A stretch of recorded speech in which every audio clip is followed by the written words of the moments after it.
Okay, so good afternoon, participants from across Australia, and good morning to the UK.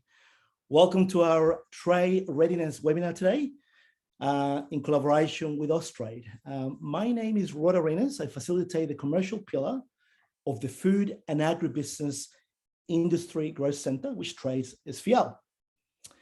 First of all, I would like to begin by acknowledging the traditional owners of the land on which we virtually gather here today.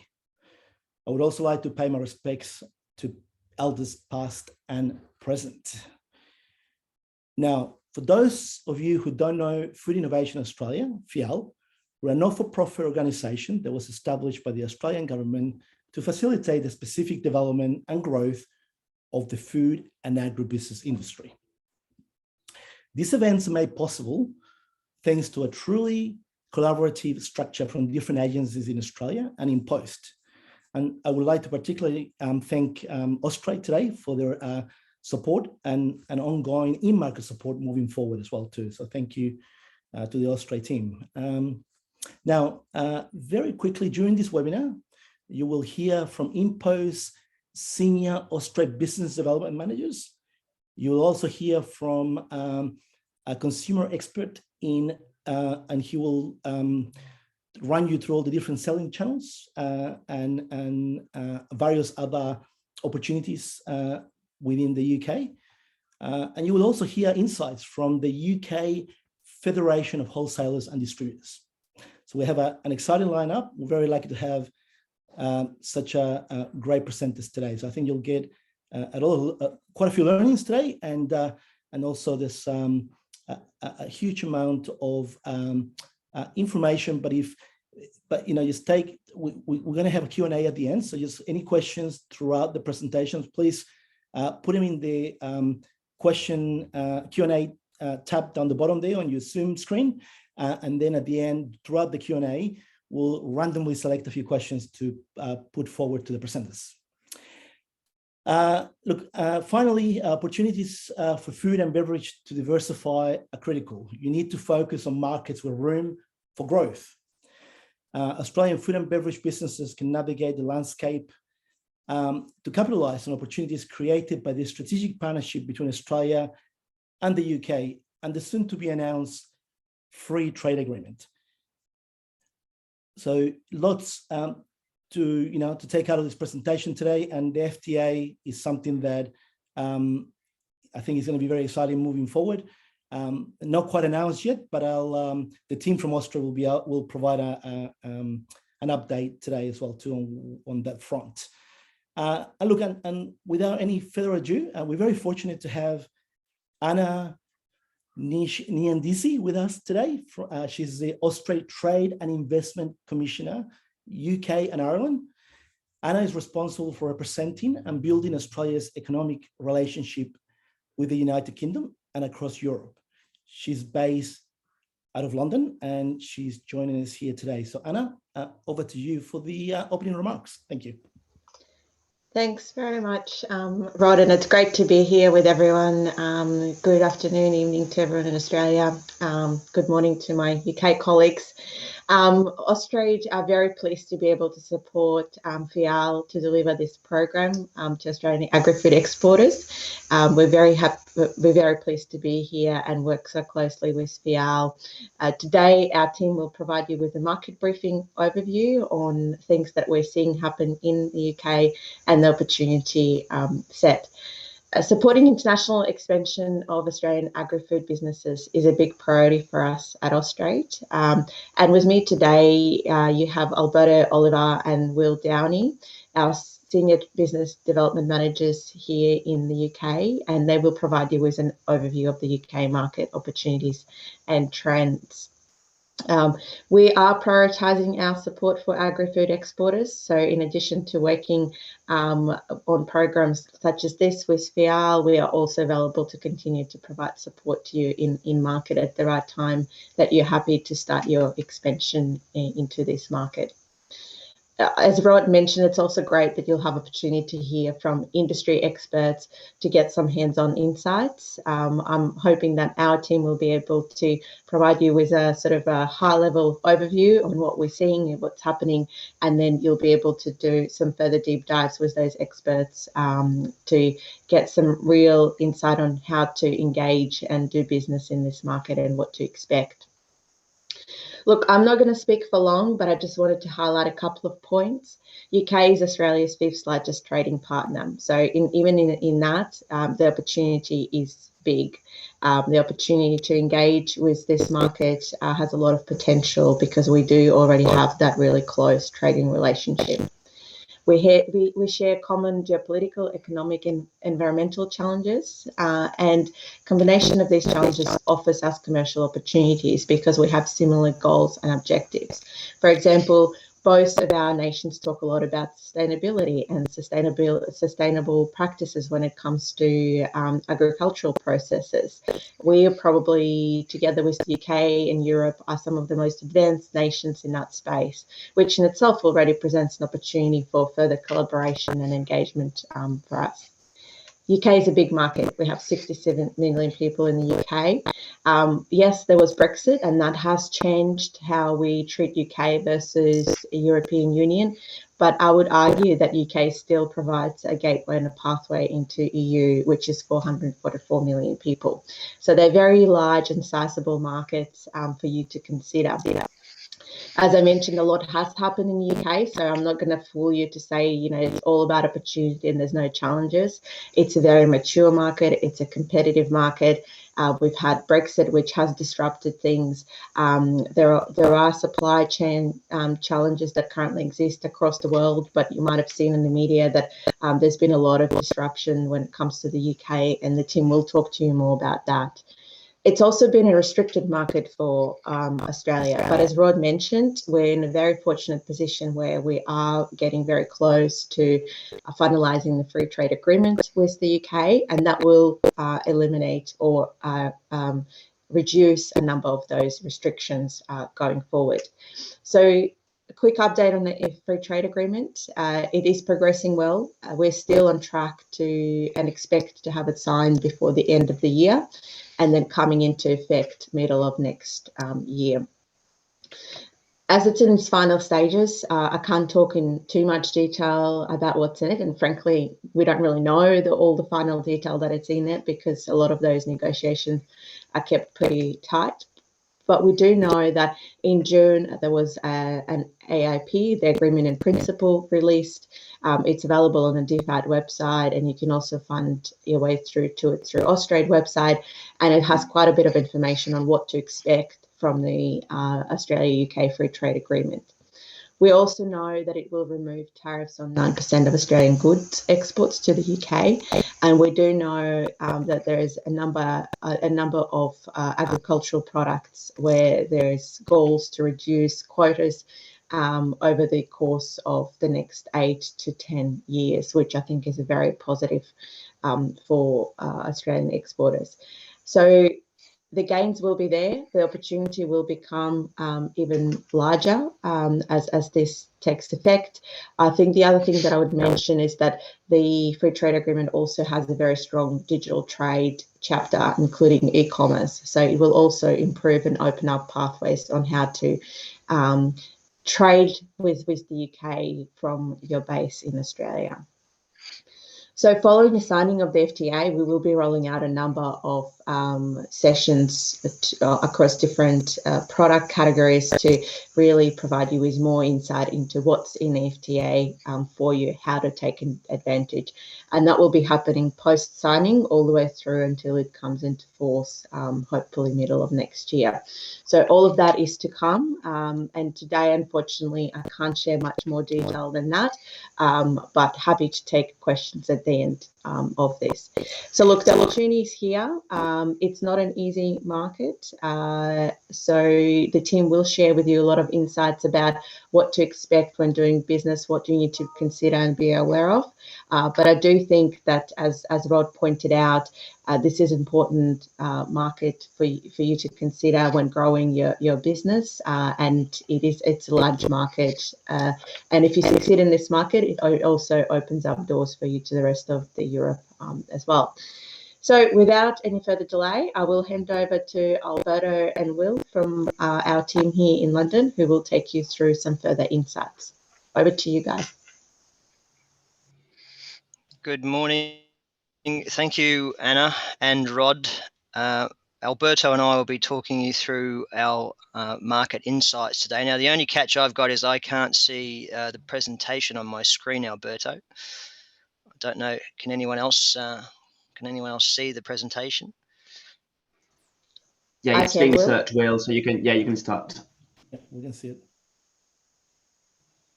Okay, then. Well, the only thing is I just can't actually see the presentation itself.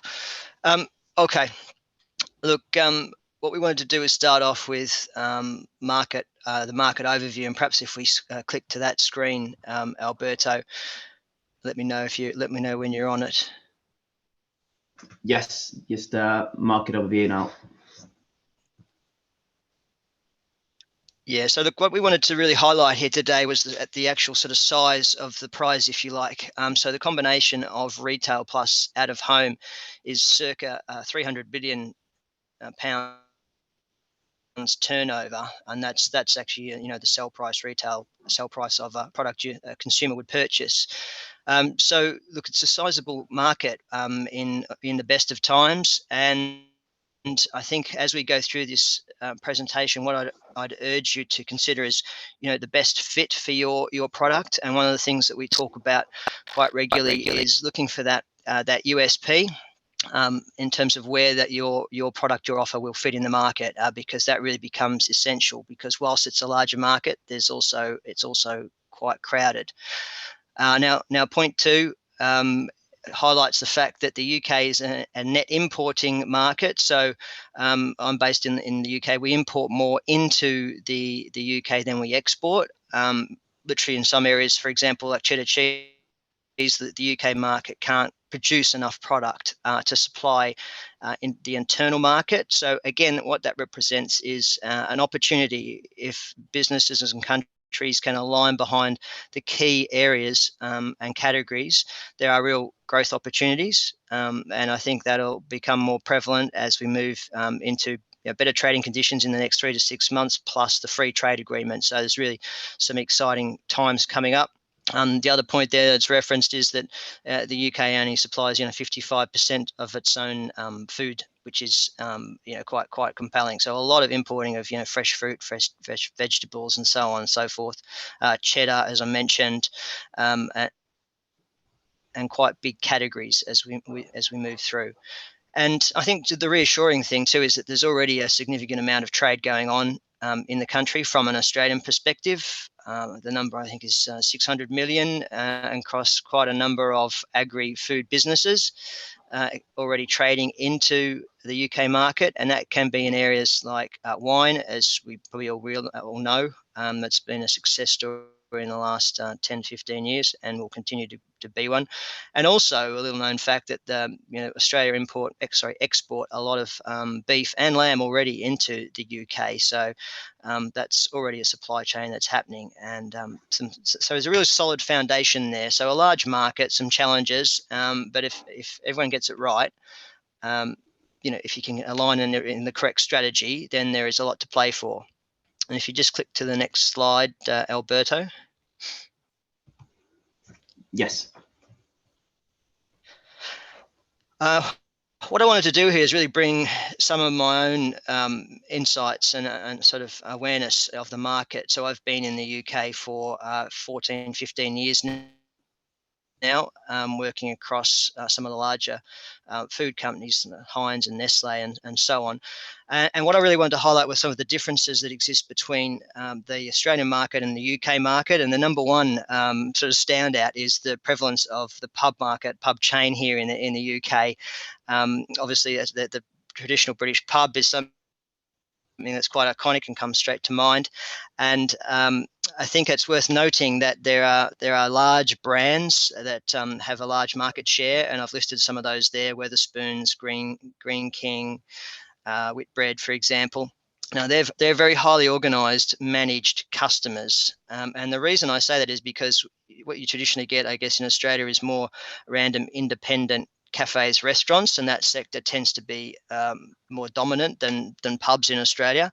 And I think that's worth noting. And again, I think back to the point I was making in the previous slide, it's really, as we go through this, trying to follow the thread in terms of where your product, your service is different and would fit. And this is by no means a comprehensive analysis of that, but it's just really to, I guess, stimulate that type of thinking. And that flows to the next point, which is the high street. High street here is the, what we call the main road, I guess, in the town, if you like. Again, what we see is a prevalence of branded offers, and you'll see some of the brands there. And that has the advantage of, if your product does suit the market and will suit those brands, it is there are fewer bigger players, and therefore if you align with those relevant brands, you can be more successful. I guess that's the advantage, as opposed to dealing with a lot of independent operators. And of course, that is also a backup plan. The other sector I wanted to highlight was the leisure tourism travel sector. Now that's massive here.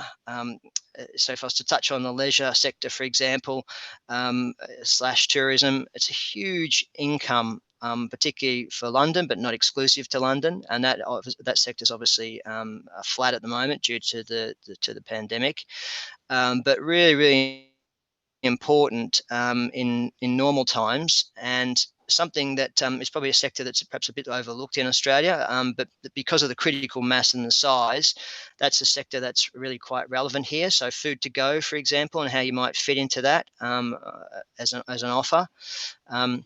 Rail travel, train travel, all of that is very strong here, as also is the ferry market.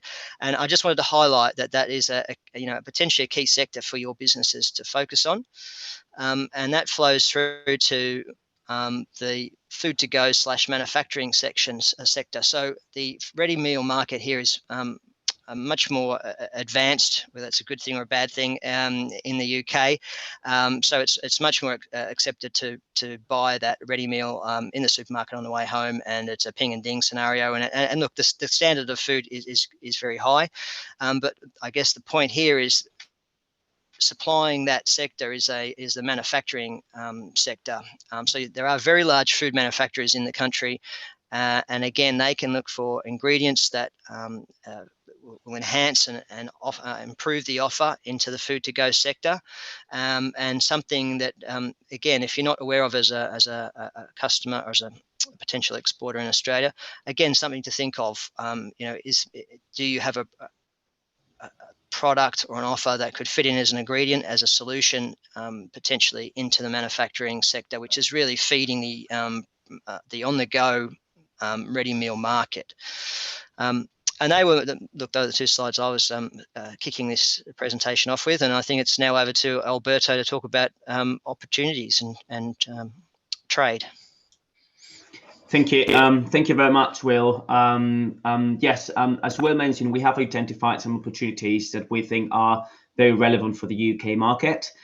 This doesn't mean that if there's no product mentioned here, there's no opportunity for that product, but we wanted to highlight the biggest ones and also explain why we believe those are important opportunities for Australian exporters, food and drink exporters. Starting with the edible fruits and nuts, peel of citrus fruits, for example, or melons, we have seen that there is a high dependence on imports from both the European Union and non-European countries. And clearly, there's been a consolidating trend of non-European Union importance. So basically, we can say that the value, for example, for these imports from non-EU countries has increased over the last years. Basically, they're showing a high level of interest for products from non-European countries such as Australia. There's a high interest in nuts, for example, like almonds and macadamias, and there's a possible extension into branded as well. So we wanted to highlight that one because it's been an increasing trend. For sugar, the opportunity to expand to the UK market might be increasing. It's not big now, but we're seeing that there might be an opportunity, especially or probably after the FTA, but still pending the details for that. Dairy, considering the consumption of dairy products such as cheese or butter in the UK, even though they have their own productions for these, but we have seen an increasing import for these products as well, which might be relevant for Australian exporters in the future context. Same situation or similar situation for fish and crustaceans. There's a very high dependence on imports, and especially from non-European Union countries, because they're more than doubling imports from the European Union countries. So this again shows possible opportunity for Australian exporters in these fields. Continuing in the opportunities part, we have seen others such as wine. Obviously, Australian wine is consolidated in market, and we see it growing. Even it's a difficult one because of the high competitiveness of the market with other countries from South America, also from the rest of Europe. But it's true that it's a consolidated brand, and we expect it to grow as well, at least to keep stable in the following years. Other products that we can see without just going into multi-table, you can see the reasonings why we consider them to be opportunities would be products such as rice, cereals, the beef and chip, for example, and other considerations that we say is that the UK consumer is now expecting to buy fruit, vegetables, and meat out of the season, which represents an opportunity for Australian exporters because we can clearly compete with other supply markets, especially the European ones. So we wanted to explain here those areas where we have seen the biggest opportunities, and also the reasoning behind why we consider these opportunities be relevant for Australian food and drink exporters. On the next part, we wanted to divide this part of the presentation in two main areas: the key trends and the market feedback. They're a bit different. So the key trends basically is things that we have seen when basically working with the industry, with retailers, with importers. So things that the consumer here in the UK is asking for. Well, the second one that we're going to explain is the market, what we have called market feedback, which is basically some comments that we get from retailers, from importers, in terms of like why they work with this supplier and why they don't work with this other. So which things they really consider, and also explain the current context in the UK bit. So in terms of key trends, we see an increasing importance in the organic and ethical schemes, really, really, really big one. And it's increasing for the consumer here in the UK, but it's also increasing, of course, for the retailers, because they realize, retailers or importers, they realize it is important for their clients. In terms of health, 85% of shoppers, for example, aspire to improve their diet, and 35% of people, they also want to have less sugar in their diet. So we're seeing a trend in the UK towards a more like a healthier diet, healthier products, which also has an impact in the kind of product we want to sell from Australia into the United Kingdom. Also, the meat-free trend, it's increasing a lot. I'm not talking only about the January, I'm talking about the general consumption over the year. So this is not only a 1 month trend after Christmas.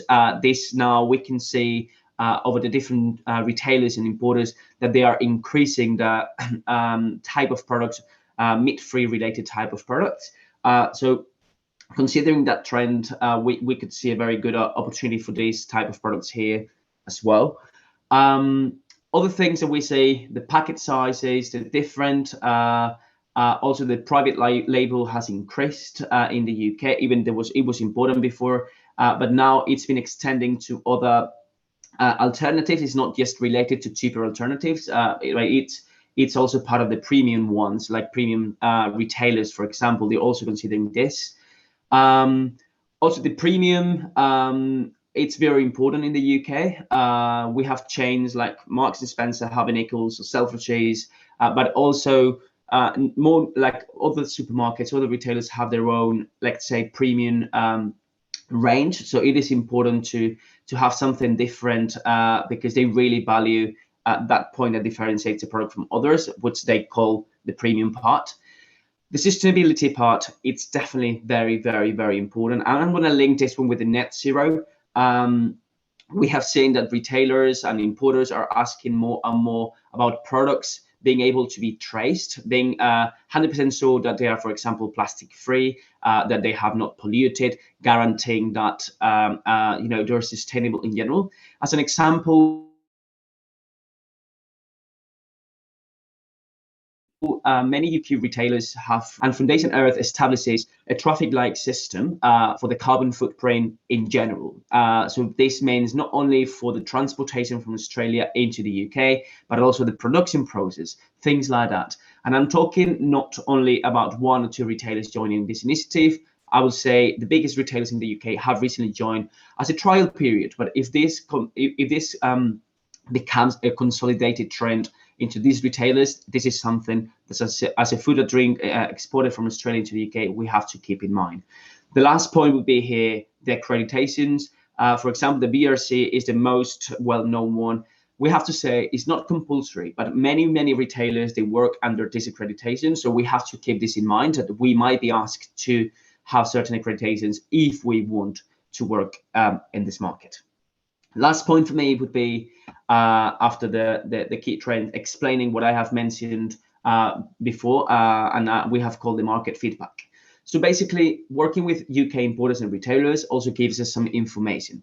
And this is some kind of the summary of the information about the current context in the UK. So what we have heard from importers and distributors and retailers is that there is a supply chain challenge.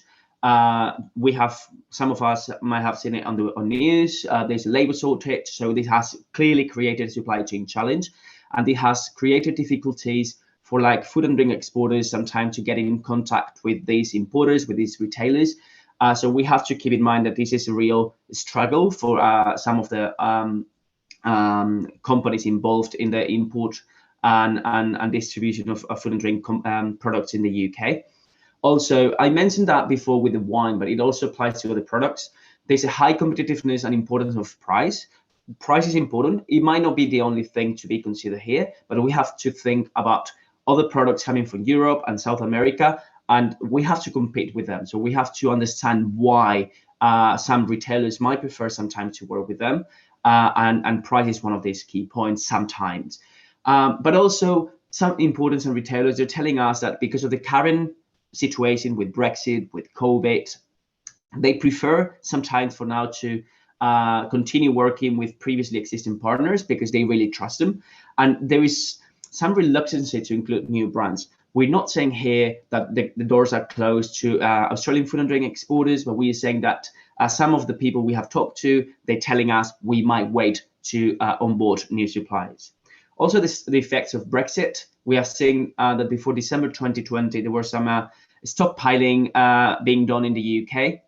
And yes, because of lockdown that went from, the last lockdown went from January until May 2021, basically those products that were stockpiled could not be sold in a normal way. So we're still seeing that some of the importers are still trying to sell these products, especially within the wine category. And also, for those companies from Australia that exported before to the UK with the idea of exporting to the European Union later, we have to mention that there are some difficulties now that might make that process a bit more difficult. And there were no tariffs imposed to the European Union products, which initially we thought they were going to be. So we thought they would make. They might create initially a bit more of like advantage for Australian products, but as there were no tariffs, basically that advantage hasn't been created. So that's a bit about Brexit. Last one will be COVID and lockdown. We have seen that retailers have told us still they're suffering the consequences. Yes, restrictions were lifted, but they're still with some of their people in furlough, and also they're feeling the restrictions about the whole lockdown situation, even though we're not currently under that. Having said that, I'm going to hand it over to my colleague Will again for the market readiness part. Thank you. Thanks a lot, Alberto. Okay, so market readiness. Look, this is the key sort of crux of the bit of a process. So the first one really is your business export ready, and this is really referencing, the time and effort and human resources that it takes to export into the new market, it can be a significant drain and take you away from your core business. And look, this is not about saying how tough this is. It's more just sharing our experiences here. So the better, the more prepared your business is, the greater chance of success, and also the money involved. And then there are some key elements within that as well, in terms of understanding the relevant product category, tariffs and quotas. So that's obviously something that's relevant and will hopefully become less relevant after the FTA, but time will tell. But currently there are, tariffs across products. I think it's really important to have a longer-term market strategy plan. I think if it's just a toe in the water and it's a 6-month trial, that's not really going to work. I think it's a 2 to 3 year commitment in order to succeed in the market. And then identifying the supply chain, as I've referenced there, that's key. If not already in place. Sustainability, Alberto referenced as a really, really important consideration, particularly amongst the retailers. Carbon neutral is becoming more and more of a consideration. And I'd also say product shelf life tends to be overlooked. It sounds a bit simple, but there's the 8 to 10 weeks transit, and that's just talking about transit. Then it's got to get through UK customs, and then the product will go into a warehouse, and then it'll be distributed. So, product needs to ideally have circa 3 months minimum, really. Then once, of course, it lands in the UK, there's UK custom clearance that needs to be considered. Labelling requirements are unique to the UK, and there is a bit of a hangover at the moment from EU requirements, and that's the same for the ingredients. As Alberto has already referenced, the accreditation can be critical. It can be a block in terms of dealing with the likes of Morrison's and Sainsbury's and Tesco. So that needs to be a consideration. And then once you get in country, of course, it's really about connecting. How will your business connect with customers in the market here? There needs to be an understanding and awareness and identify your UK base for distribution and warehouse. And I think this is almost in some ways the most important point of this slide, which is really developing a compelling reason why for both the UK consumer and customer. And I've had that very question put to me by the buyer at Morrison's when I presented an Australian brand recently, which is, well, why? Why would my consumer want to purchase this product? And it's quite I was very quickly backed into a corner. So that's something really, really to consider, and I wanted to share that with you. And of course, identifying the key channels and customers is all part of the plan, and that unique selling proposition I mentioned. And then the role of Austrade, if we click to that one, Alberto, just let me know when you've gone there. So Austrade's objectives really were about assisting our Australian clients to become successful or successfully launch into their identified market. So we assist with specific market insight, guidance on regulatory requirements. We connect supply chain, and also once the channels and customers are identified, we can assist with that process as well. We can be as involved as you'd like, or step back. It's sort of quite a bespoke service, if you will, and identify relevant in-market channels and clients. So really assist with that.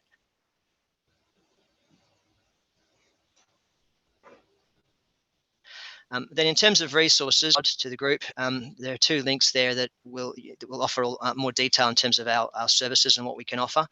And I think at that point we've come to the end of our presentation. So thank you very much. We look forward to dealing with more and more of you in the UK here, and take care. Thank you. Thank you, Will, and thank you, Alberto. There's a lot to take in there. Lots of information, and supply chain kind of stuck in the back of my mind there for a sec. Empty shelves. You see, it's a lot of media on empty shelves in the UK. I think everyone needs to take that into consideration when approaching the UK moving forward. But moving on to our next speaker for today, who is going to cover market trends and opportunities in the UK.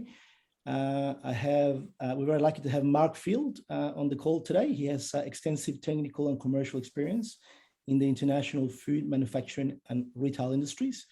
He has formed strategic relationships with iconic brands throughout the years, with McDonald's, KFC, alongside UK's retailers such as Tesco, Marks and Spencer, Sainsbury and Walmart.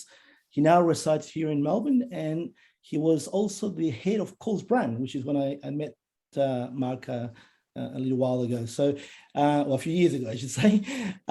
Mark, over to you. Thank you. Thank you, Rod. Thank you. Excellent. Hope you're seeing the screen okay. Yeah.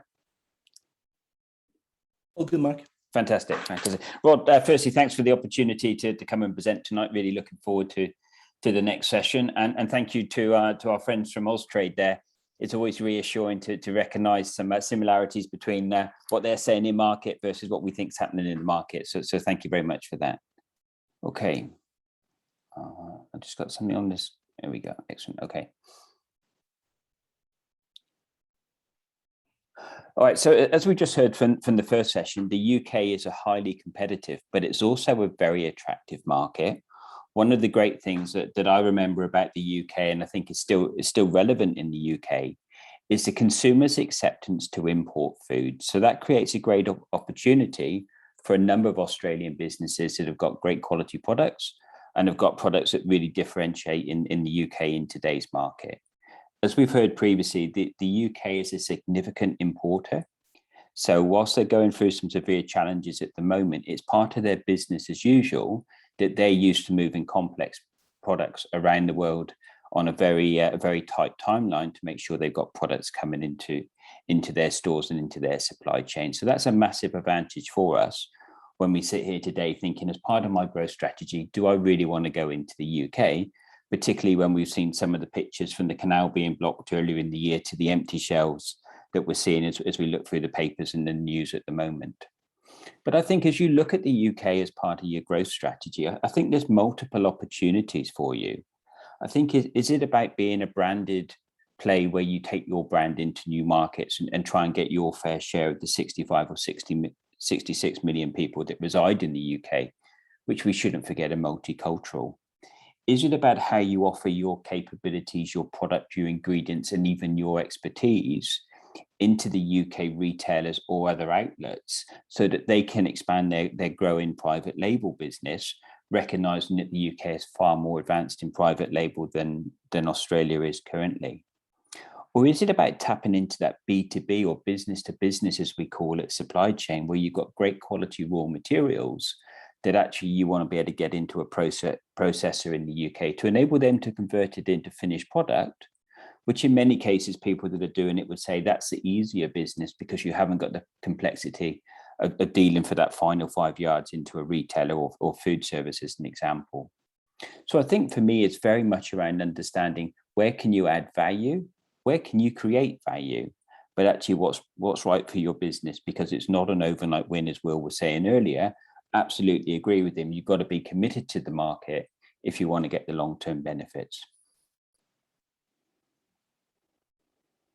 So it was great to hear earlier that the example from Morrison's and the UK consumer, because what we've seen in the Australian market is even more advanced in the UK market, where it's about what does the consumer want and how do we help retailers or other outlets meet that consumer need, rather than having a fantastic product that we understand because we've created it and we're trying to push it into the model. Those days are rapidly going behind us, and it is definitely becoming a consumer first market. But we talk a little bit about the UK consumer, because understanding them is really important as you build your strategy.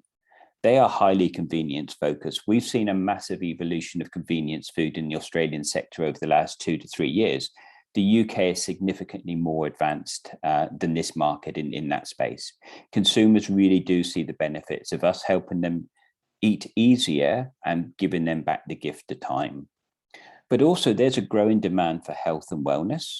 And I would say that in many cases, I think our market is more mature in health and wellness, whether it's about supplements, whether it's about indigenous ingredients, whether it's about prebiotics, probiotics, even kombucha in there. So there's a lot of great things that we can offer up into the UK at a time where those consumers are looking to make healthier choices.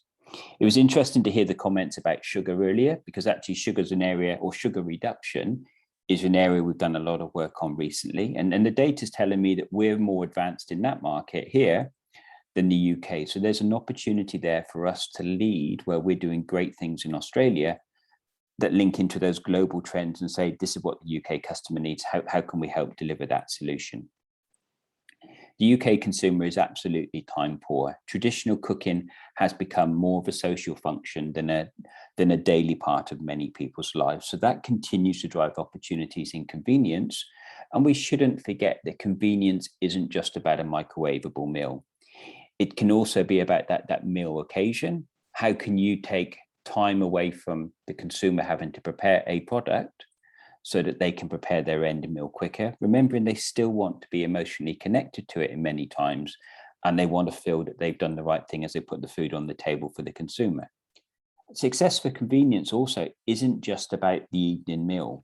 We generally recognize now there's 4 meal occasions across the day: breakfast, lunch, afternoon snack, where we're looking for that healthy boost to see us through till we get to the family time together at the end of the day. All 4 of those occasions creating opportunities. And, needless to say, it's also about the opportunity in the freezer aisle, as opposed to creating something that's just got 4, 5, or even 6 days life on it. So, those trends are creating opportunities for us to bring back here and say, okay, how can we build a narrative that says to the UK target retailer or the target buyer, this is why we should trade with you, because these are solutions that we have got. Just as we're seeing in our domestic market, there's a high intake of meal kits. Delivery service are becoming really important. Consumers are becoming more selective where they buy their food. It's no longer the traditional big shop on a Sunday with the family and that's food for the week. The channels that consumers are buying food, where they're deciding when they want it, how they want it, and where they can consume it, is changing at pace.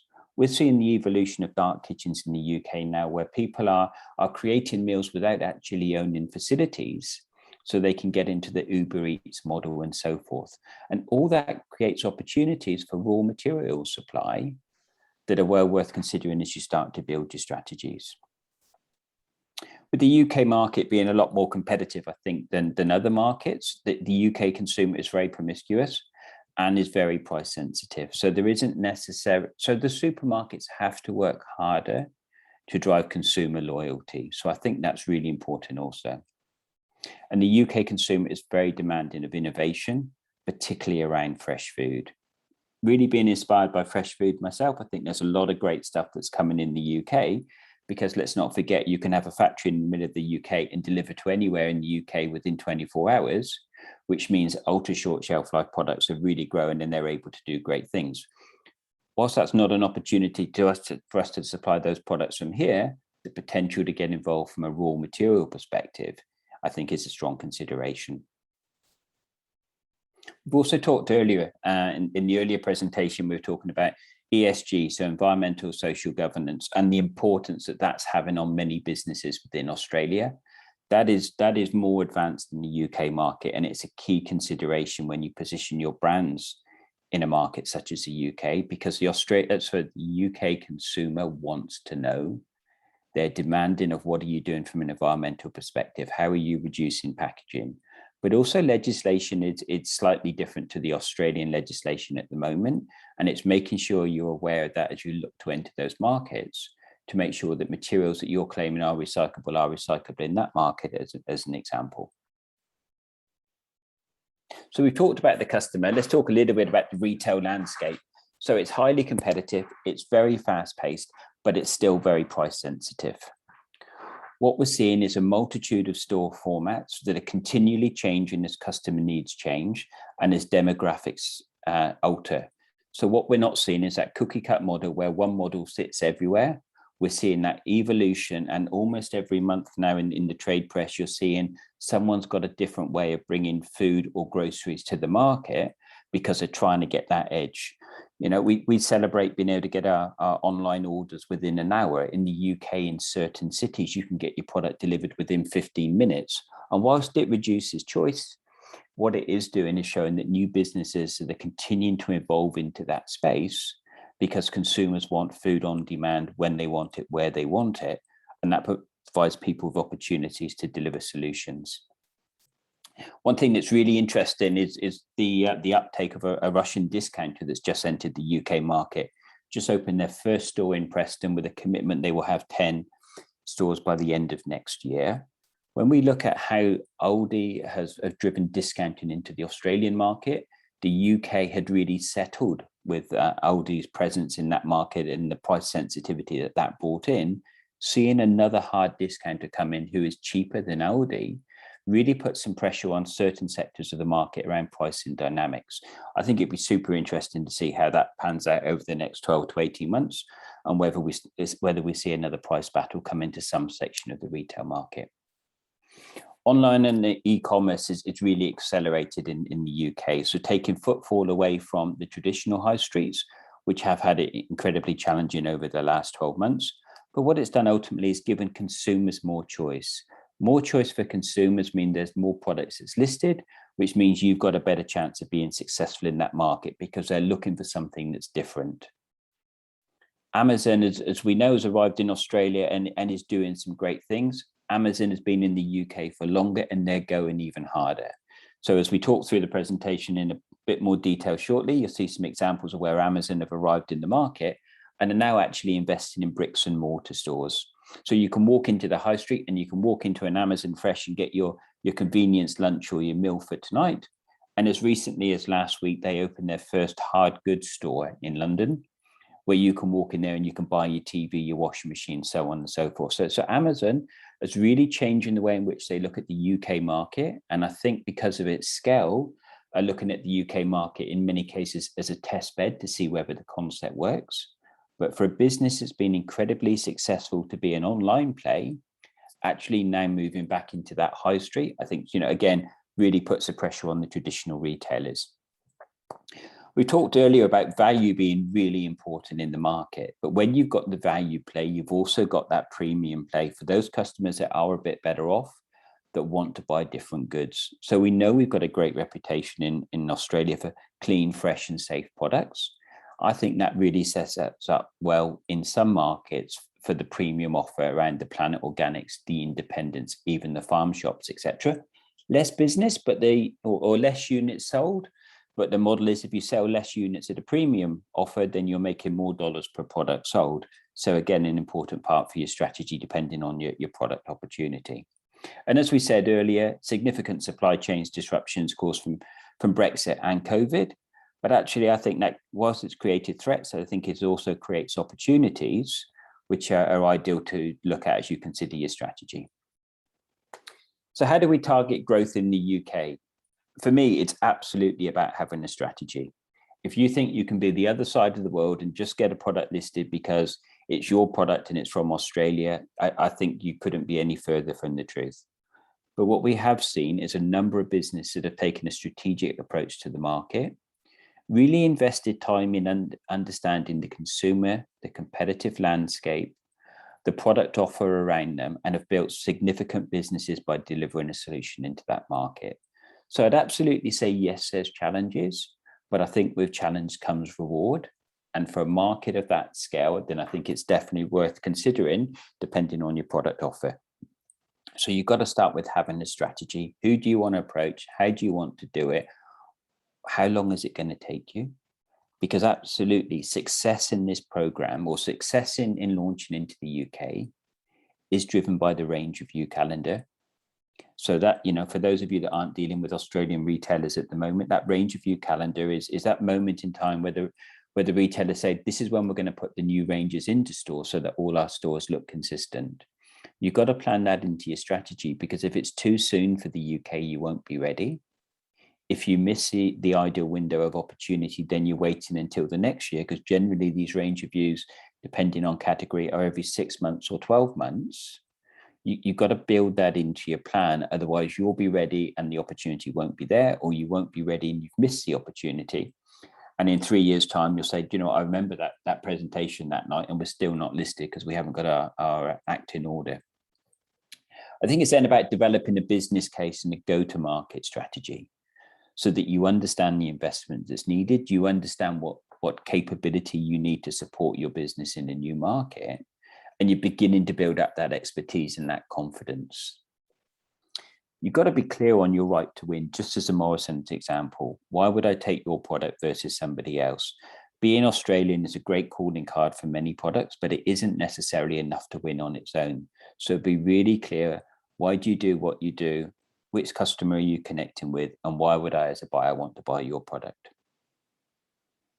I can't overemphasize enough that the understanding the end customer and their needs is absolutely critical, yeah? Because what we've got to do is be selling solutions that meet that need, because then as a category manager, you understand it and it links into the corporate strategy and it all starts to come together. Too many times people show a product because it's a great product, but actually it doesn't resonate with the buyer because he doesn't understand how he's going to communicate it to his customer. And if he can't see that, your chances of being effective and delivering with impact will be significantly less than you want them to be. But it's also understanding the market dynamics. Yeah, we might have some fantastic products that are actually really well serviced by existing UK businesses or European suppliers that are already in there. So we've got to really understand, can we compete? And you'd be surprised at how many businesses say to me, Mark, we want to export to, the UK or the US. We want to target this retailer. And when you say why, it's just because we want to do that. There's no understanding of what's on the shelf already. There's no understanding of the pricing structure of products that are in the store already. We've got to do that background as we build our go-to-market strategy to make sure that we think we can be competitive. And spending that time up front enables us to save a lot of time and a lot of money afterwards, rather than making wrong decisions. As I said earlier, ESG is becoming increasingly important. You've got to know your story. It's no longer good enough just to have a policy that says, we look after the environment and we pay our colleagues minimum wage and we have a barbecue once a month. It's about being more tangible than that. It's about understanding what's our impact on the environment, what's our footprint, what's our commitments moving forward, how are we measuring progress, and how are we communicating progress. All of that said, you've got to put that into context, because many of you will be exciting businesses that are growing at pace as opposed to large international businesses. I think the key thing is we can all make a difference. And as I said just now, it's all about time to succeed. If you put it off to tomorrow, your chances of getting there are going to be significantly less. And if you say, okay, let's understand what's needed to get from A to a successful listing, and let's work through that process, yeah? So the UK market overview and an opportunity, as we've said, 66 million people in a country that's only the size of Victoria. It's a very mature market, but it's really exciting because it's operating across multiple retail channels. It's got a wider range of food channels that are consistent or constantly adapting to meet the changing customer needs. So you can eat somewhere different every night of the week. You can shop somewhere different every night of the week. It just gives that versatility. It gives that freshness. And I think for me, that means it creates opportunity for us to sell products into those markets. Health, wellness, and convenience is absolutely driving the product agenda from a food perspective. And we shouldn't lose sight of that. The connection to food and food sourcing is becoming increasingly important. And we know we've got a fantastic reputation in Australia for good, wholesome food. We've also got a fantastic reputation for things such as health and beauty. And we shouldn't forget that either. There's a strong affiliation with our wine and so on and so forth. So, we've got some really positive cards that we can use to go forward. But we've got to be able to build the narrative that says, this is why that product I've got is better than other products you've got, or this is how I'm creating an opportunity. Just wanted to illustrate that the scale of the market here in the UK with this slide. So they operate in a number of different formats. So we've got the hypermarket. And for those of you who don't know, the hypermarket, very much driven by a European style retailer, probably in the late 80s, where they just go for super, super big stores where you can buy almost anything in them. It's a big shopping experience. It's somewhere you go when you're going to do that big shop. And it's got the everyday items and it's also got the bulk items, but it's probably got the most extensive retail range in the UK at the moment. Then the real heartland of the UK retailing, which is the supermarkets, varying in sizes. All the retailers have obviously got them, all very, very similar. What we are seeing is a real increase in that in-store theatre now, where you walk in and you can have a coffee, you can go to a restaurant, all inside the store now, where they're trying to differentiate that says, whilst you're coming to do your shop, let's keep you here and feed you at least one meal, and giving greater choice in that area. So, you know, there's lots of dynamics happening there, particularly as we're seeing labour coming back from the in-store process. Then the convenience sector, you know, when you look at the density of the population and the size of the country, there's a lot happening in the convenience sector. And that in itself, I think, creates some fantastic opportunities. The online play continues to grow significantly. You've got Amazon, you've got Ocado, you've got the retailers doing online, you've got the growth of Uber Eats and others that are really doing some great things. And I think that is going to continue to grow, as people will probably continue to spend a little bit less in the supermarkets because there's more choice about where can I get my food. And then there's obviously some good other retailers in the market that are also doing some strong business. So let's talk about some opportunities where you could win. So we've touched on food service. What does that look like? It's a very different model than we know in Australia. There's a number of well-established big players in the UK that have probably grown very successfully through acquisition, but have also grown very successfully on their ability to supply all the country rather than the state-based model that we work with in Australia. So some major players there that will be looking for innovation, will be looking for value, will be looking for great quality, consistent and safe products. That will be an ideal way if you're looking to get into businesses, care homes, you know, some of that HoReCa traders we would talk about in Australia, some of the institutions. Your ability to link in with some of these big players would give you access into that and access into a significant population. So that's a very brief overview of the food service. Then we move into the health stores. We know health and wellness is growing. So we've got some specialist businesses that operate in the UK that would be ideal for, you know, great things around vitamins, minerals, supplements, health foods, health and beauty, and you know, personal accessories and so forth. So Holland & Barrett, really well-established business in the UK, but they've also got a really interesting export model as well, where they've got products in key countries, and they've also got a link into Asia as well, and a retail chain there. Superdrug, doing about 1.5 billion sterling there, which is it's in all the high streets. It's got great value. It's a little bit like Priceline, but I'd say it's Priceline with food also. And then we look at Boots. You know, Boots have gone from strength to strength. Not only are they well respected as a health store, but they're also one of the market leaders when it comes to convenience. They absolutely own the lunchtime market, where you'll go in there, you buy a sandwich, a snack bar, and a can of drink, and it's bundled up for somewhere between £5 and £6 at a time. So, you know, it's because they're in the high street. What we have seen is that diversification to what makes you come in and buy a health and beauty product. And if you're coming in and I'm in that location, what can I sell you at lunchtime that enables me to increase my turnover, but meet your need?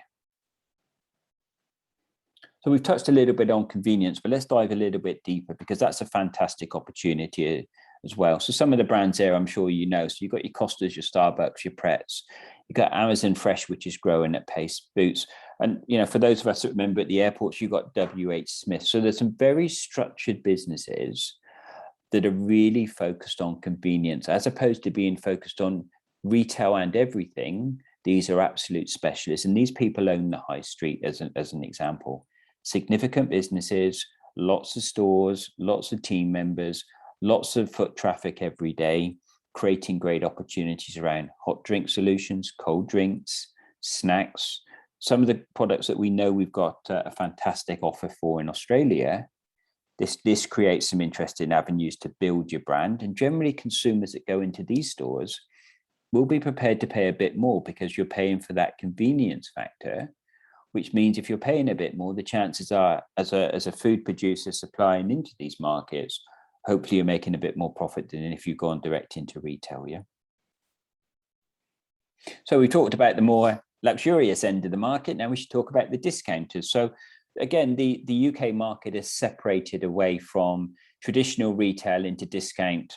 And what we're seeing now is a number of brands that have grown incredibly strong over recent years, by offering brands that consumers love and trust at cheaper prices, because they're either operating a more efficient supply chain, they're taking product with short life, or they're just buying it and just buying better for the products that they're listing. So we look at Poundland and B&M, they both have grown incredibly over recent years. You know, Poundland doing 1.5 billion, B&M doing nearly 3 billion, but really focused on food and drink, health and beauty, all the things that customers are wanting, regardless of whether you're at the premium end or at the discounter end, they're still offering the same solutions. So there's still that customer focus that says, let's deliver you a solution rather than just sell your product because we want it to be cheap. Aldi, which we know and love from Australia, 13.5 billion sterling, which is massive. But there's also some others in the market. Lidl, again, very closely aligned with the Aldi model, significant business. Iceland, very focused on frozen food, been around for a number of years, a very low frill store, doing some great products, but very focused around everything that's frozen. And when you look at how the frozen categories are growing very strongly in the Australian market, the ability there, I think it creates some opportunity and some excitement. Emir, as we just touched on, the new boy on the block that's just arrived in from Russia, wouldn't be a focus at the minute with the small number of stores. But for me, it will be really exciting how that influences the market dynamics moving forward. So let's get into the big retailers now. So what we're seeing here is plenty of choice. So you've got the Co-op, which is a fantastic model, is all part of the community. You've got Waitrose at your premium end. You've got Tesco's, one of your biggest retailers in the world. Marks and Spencer's, as we heard earlier, the premium offer, really exciting partnership with Ocado, which gives access to limitless store. So if you're looking for an online play, that becomes super interesting. Asda just recently bought back out of Walmart, now privately equity owned, really exciting business. But when you look at that, they're doing less than half the business that Tesco's are doing. Tesco's doing £53 billion a year, which is just incredible. Morrison's, very significant player, and you've got Sainsbury's in there, which is the second player, doing just over half the volume of Tesco. So as you're looking at this slide, what I hope you're seeing is the scale of the supermarket, a feel for the complexity it will be to deal with them, but also a size of the opportunity, because they're all selling very similar products. So if you're a smaller business that's looking to grow and wants to get into an export market, I'd be thinking about the likes of the Co-op or even an M&S, because at that level, it's not going to drown my business. Whereas if you go and get a product listed with Tesco's, if you've got a product that's very successful, yes, the turnover is incredible, but the pressure on your working capital, the pressure on your supply chain, the pressure on building that pipeline of products and having that enough raw material to feed that is significant. So sometimes it's good to say, well, based on where we are today in our journey as a growing business, we want to take baby steps to get to where we want to, as opposed to necessarily just chasing after the likes of Tesco's at the beginning and finding it's too big an animal for you to supply consistently. So underneath the retail format, what we have got is Metro, petrol and convenience, and supermarket. So each of the retailers has generally diversified into different formats to meet their customer need. The Metro is going to be your high street shop, a bit like we know with the Metro around Australia. Petrol and convenience, if you think about what David Jones did in Australia around food, that's really where these retailers have taken petrol and convenience. You could walk around there and do a basket shop to see you and a family of four through for 2 or 3 days quite easily because of the depth of the range, which isn't where our market is consistently at the moment here in Australia. But it's also then the traditional supermarkets that we know and love as well. So just as we come towards the end, so how do we approach the UK? So for me, I think there's three key considerations. Do you try and manage it from Australia and have a 3PL that looks after your goods in the UK and does that final delivery into the retailer's distribution or the food service distribution for you? It's the lowest cost model for sure, but I think it comes with the highest risk, because for me, I think it's really important that you know your customer, and that's incredibly hard to do with that model. And it's also very difficult to show what value you truly add in there, apart from having a very cost-effective supply chain. Is it about approaching the UK via a distributor model? It's a lower return, but it gives access to high volume because of their extensive networks that they would be working in. But it does just make the risk there, it does just make you one of many, as opposed to you being unique. If you look at the third one, the ability to supply the UK via a UK agent, and in my terminology, an agent is an extension of your team. They represent you the same as if they represent, it is the same as your team that represent you in the Australian market. For me, that shows a strategic approach, a foundation for growth. It's a bit higher investment, but ultimately you'd own the relationship with your end customer, which is really important if you're looking to deliver long-term growth. And that connectivity, that direct connectivity with the market is really important if you want to succeed in the UK. So key considerations, as you're looking to build your strategy, do I want to have a direct relationship with the retailer? And do I want to own that supplier number in the same way I do in Australia? Because that gives you the closest link. And that, I believe, gives you the foundation. I say retailer, but it could be the same for the other channels we've talked about tonight. For me, owning that supplier number gives you a foundation to build your business on, because you've got that direct relationship, as opposed to going through a distributor who's focused on a number of products that might not necessarily be able to grow your business in the way in which you want. But we shouldn't forget, distributors can add lots of value to the right business. Are you looking for a supply solution, just somewhere where you can put volume, or are you looking for the ability to grow a category by showcasing your expertise? If you go for the latter, it becomes more of a longer term play, and I think you've got a greater chance of long-term success. Balancing up the brand positioning versus the volume growth. Where do I want to be on the shelf? Do I want to be premium and sell less units but make more profit per unit? Or do I want to be on the bottom shelf, go for the volume play, get the efficiencies, and be happy to take lesser margin? All key in, because you can only launch your product in a brand in a market once. Understand the local market and what's the category drivers, just as we know in the Australian market, really essential. But also, what's your margin aspirations and what credit terms can I expect? Because ultimately, you only want to be doing this if it adds good profit to your business. What's a long-term strategy as you start to build brand awareness? How do you stay relevant, and how do you continue to grow in that market? Have I got the volume and the capability to support such high volume markets? You know, as we've already said, those markets are almost 3 times the demand of Australia. So what pressure will that put on my business all the way through? And have I got the capability to manage that? How do I stay relevant? Yeah. And how do I innovate so that as I win category share, I continue to grow and I'm still there for the longer term? But also in market differences are really important to understand as well, such as ingredients that might not be permitted, such as claims that are not allowed, and the difference in labeling. And then if we summarize it, so the UK, I think, is a highly competitive market that recognizes imports as being a key part of their supply chain. It's a big market that's continuing to grow well. Price sensitivity is important, but also customers really embrace innovation. It's a multicultural population where a high level of travelers has supported that willingness to explore with food, which is great for us. That better for you trend that we're seeing in Australia is coming through in the UK. So there's lots of opportunities there to share what we're doing here with international markets.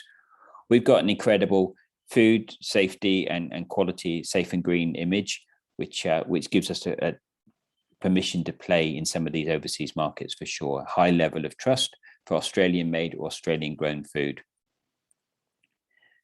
To try and access these markets without a strategic approach, I think would be the wrong view, and take it because it's highly competitive. I think you've got to do the preparation to get the results that you want. Yeah. But there are a number of well-established Australian businesses, yeah, that are trading into the UK that have shown us how to do it. And because of the UK's high reliance on imports, there's some well-structured businesses there to help us succeed in those markets. Now, there we are, Rod. Thank you very much. Thank you, Mark. Wow, what a great rundown of the UK market. And look, what I took out of that is that you need to have a clear strategy, so many different channels and so many opportunities, but you need to be targeted. So thank you for that, Mark. Anna, I'll pass it on to you to introduce James. Thank you very much. And yes, thank you, Mark. That was fantastic. So next up, we've got James Belby, who's the CEO of the Federation of Wholesale Distributors. James is becoming very quickly a close friend of Austrade. So thank you so much for joining us today, James. We really appreciate it.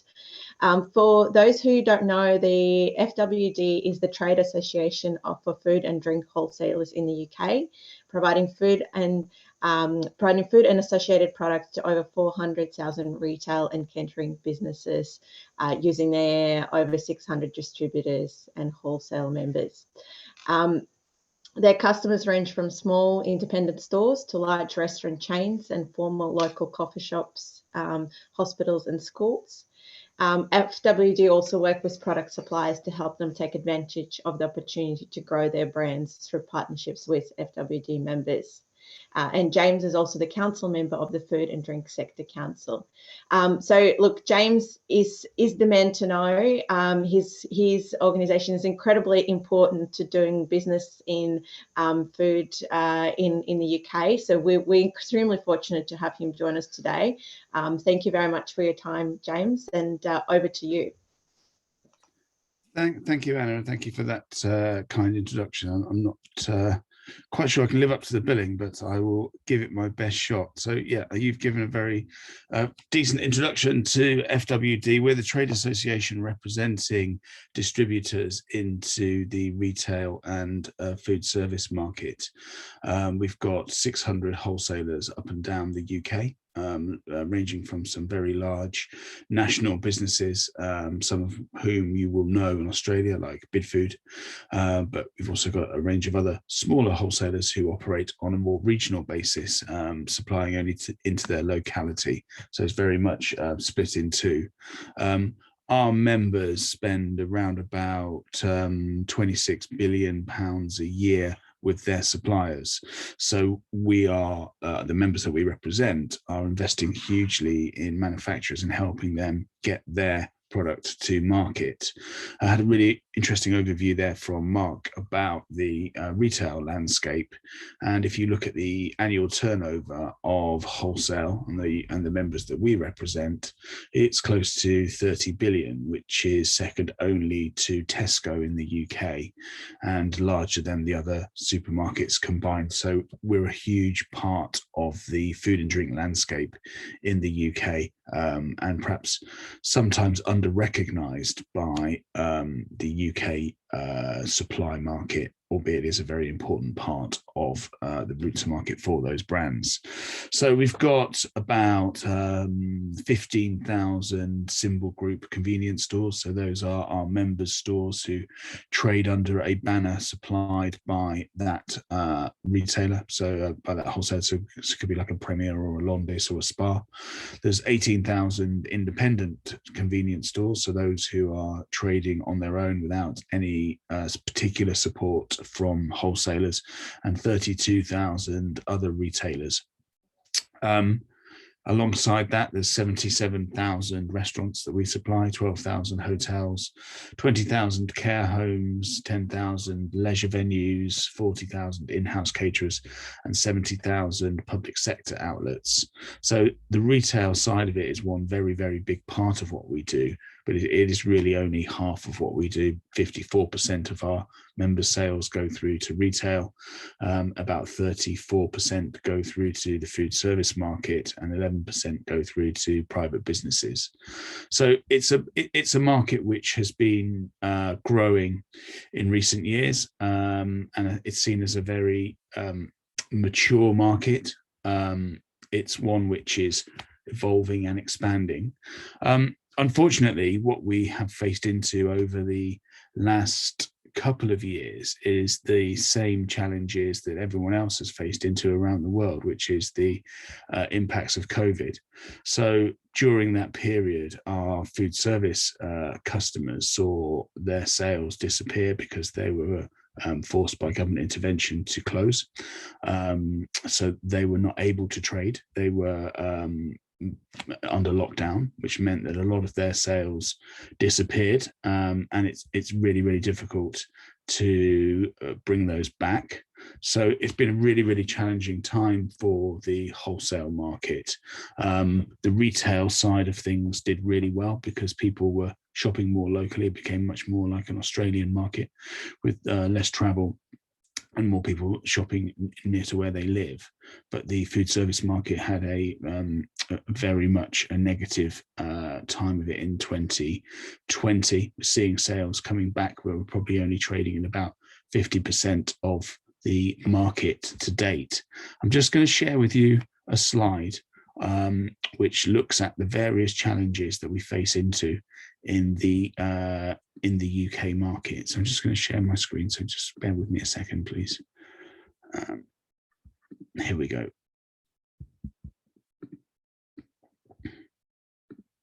I'll just get that into full screen.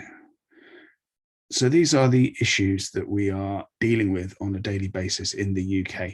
So you can see here, we've mapped all of the policy issues that are coming out, and we are looking very much at those issues in the top right hand corner.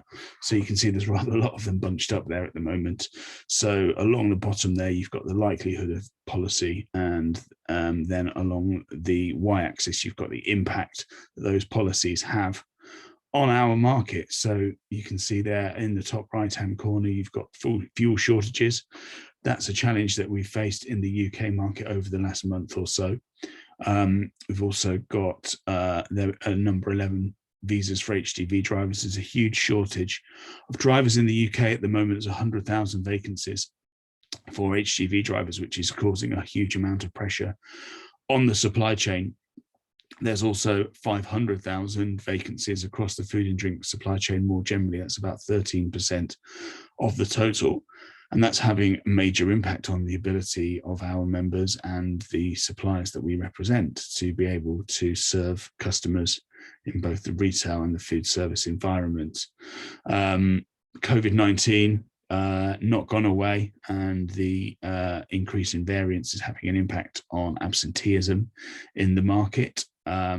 You can see also there we've got things like a CO2 shortage, a ban on promotions of HFSS food, which is the health and high fat and salt and sugar products, which the government are looking to regulate via promotions and restrictions on citing in store.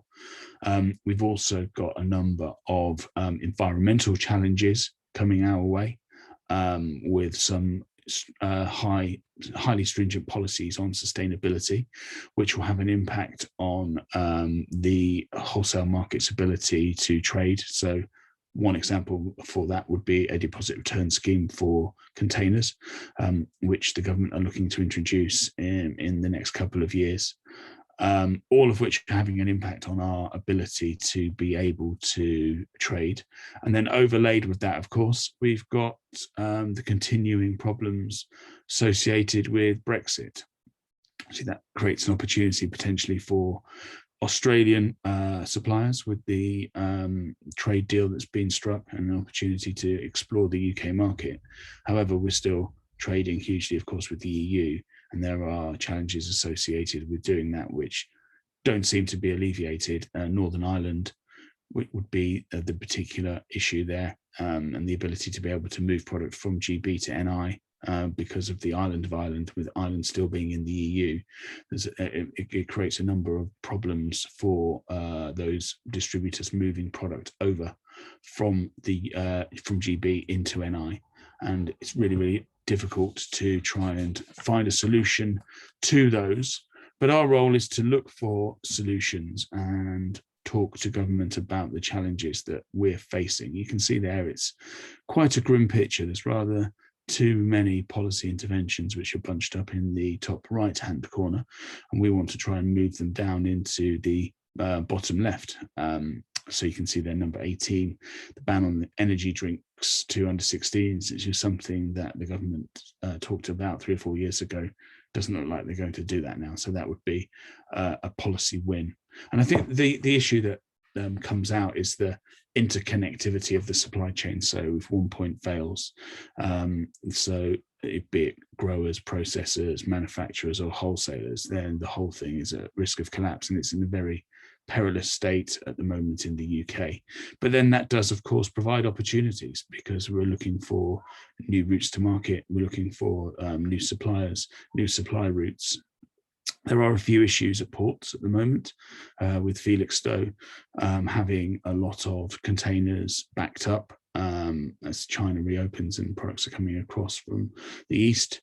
The shortage of HTV drivers means that there's insufficient drivers to be able to move those off the port, and then there's storage challenges there.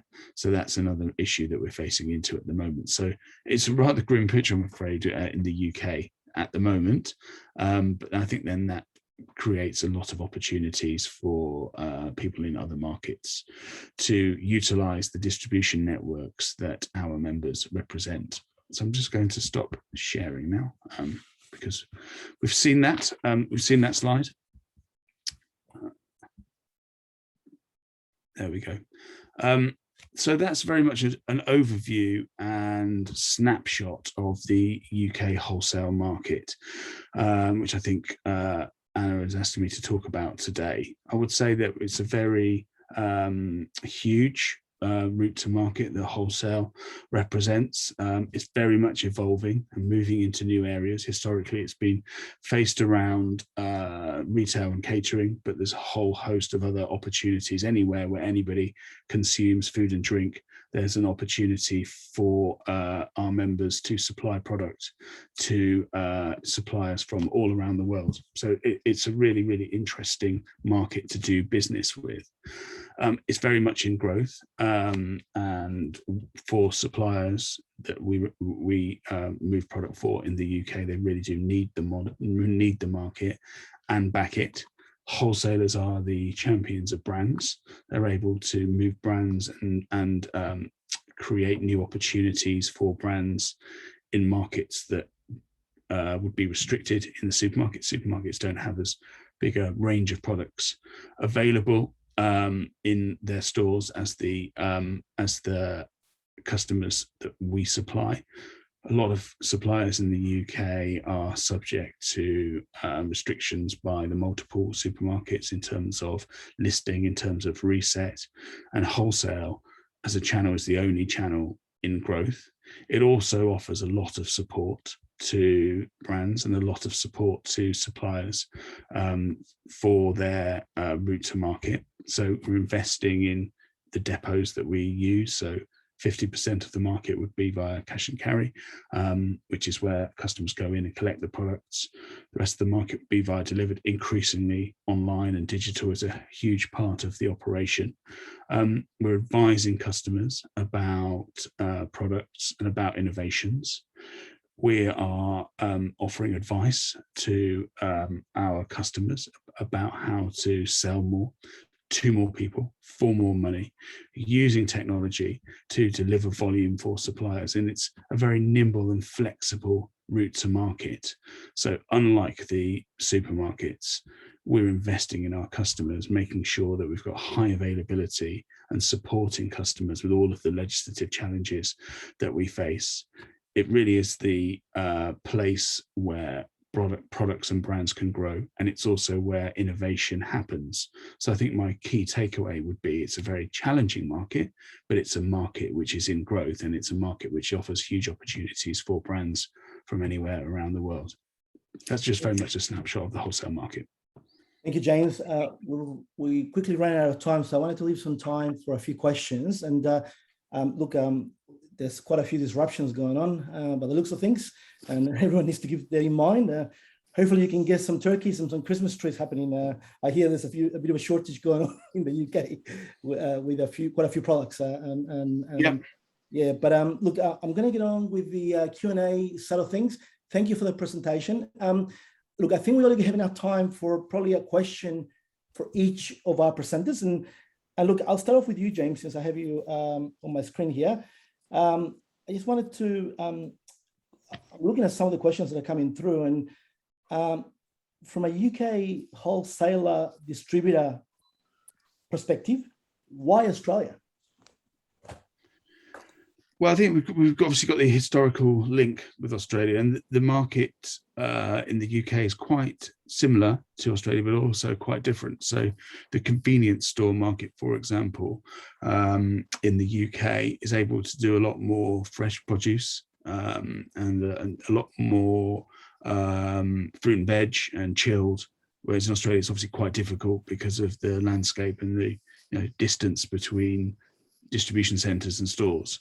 So for Australian brands who perhaps don't have that opportunity within the convenience market in Australia, there's an opportunity to, because of the density of population and the way that the market's organised with a highly localised distribution network, there's a real opportunity for those fresh and chilled brands to be able to get on sale in the UK and grow their footprint, which wouldn't necessarily be open to them in the convenience market in Australia. Right, thanks, James. Anna, I thought I'll throw a question your way as well too. Anna, I know you attended Anuga recently, and I think there was a seafood exhibition, Connect. Yeah. Just wanted to find out, what did you see that in your travels and these different events within Europe? What are you seeing from a trend perspective that Australian food and beverage suppliers could capitalize on? I think there's certainly demand for premium products that we offer. So the quality of Australian products is recognised and something that's really valued by buyers. The seasonality of our product is our advantage when it comes to the UK. So there's a conversations about seasonality as it relates to all things meat, so beef, lamb, horticultural products, obviously. So that's another big factor. And our sustainable and responsible practices. So a lot of buyers are looking for suppliers who can demonstrate strong sustainability and sort of effective, responsible management of their workforce, etc. And that's certainly something that Australia offers. So they're the three things that tick the boxes. The challenge is price, and obviously the supply chain and the distribution in terms of getting the product into the market. They're the two challenges that at the same time then we often talk about. Right, thanks, Anna. Thank you. And Mr. Field, from a retailer perspective, UK retailer perspective, where do you see how is Australia, I guess, leading from the perspective, or following, and why, I guess, from a UK retailer perspective? Well, that's a good question, Rod. Thank you. I think we all recognise that the UK and the US greatly influence our markets. So, trends that we're seeing over there are reflecting in what we're seeing here, probably 2 to 3 years later. But I think for me, there was an experience where a UK retailer came over and spent some time with me probably 2 years ago, and we walked some stores. And I thought that was going to be a very quick walk through the stores. They're going to see the product and say, market's nice, but there's lots of opportunity. But actually, we spent nearly 3 hours in this particular store, and they went back with a suitcase full of food, which they used to show their team, in particular, what Australia was doing from a health and wellness perspective. So I think because of our great agricultural base and some of the links with academia and grains and seeds and indigenous ingredients, etc., I think at a time that consumers globally are looking for health and wellness, I think actually that's one of our core strengths. Absolutely echoing what Anna just said about our clean, fresh and safe image that we've got as Australia. I think there's a great opportunity for us to really win in health and wellness related products, whether it's prebiotics, whether it's naturally grown and so forth, because I think we've got that technology here. And I think that's why, for me, if I was a UK buyer, I'd be saying why Australia, because I think we're leading the world in that aspect. Yeah. Thank you, Mark. Look, and I'm conscious of time. We've gone over 15 minutes. So there was such a great flow with so much information. I didn't want to interrupt. I think it's been an amazing, I know I've taken lots of notes and lots of learnings. And I just wanted to thank again our presenters. James Bilby, thank you for making the time. Mark Field, Anna as well too, and her team. Thank you so much for the opportunity. I think there's lots more that we'll be doing with the UK moving forward. As you know, we're looking to run a virtual exhibition or virtual business matching opportunity with FIAL in the next few weeks. Yeah, we're looking to also consolidate all the samples, the freight, to help the Australian food manufacturers, growers and suppliers to get into the UK as part of this event. So keep an eye on that. We will get in touch with the companies that have secured appointments with buyers in the UK, and that's scheduled for the 4th of November. Once again, thank you to everyone. Thank you for all the Australian companies online, and it's probably time for dinner here in Australia, 7 p.m. And good morning again to everyone in the UK. Thank you again. Take care, stay safe, and we'll be in touch. Thank you. Thank you.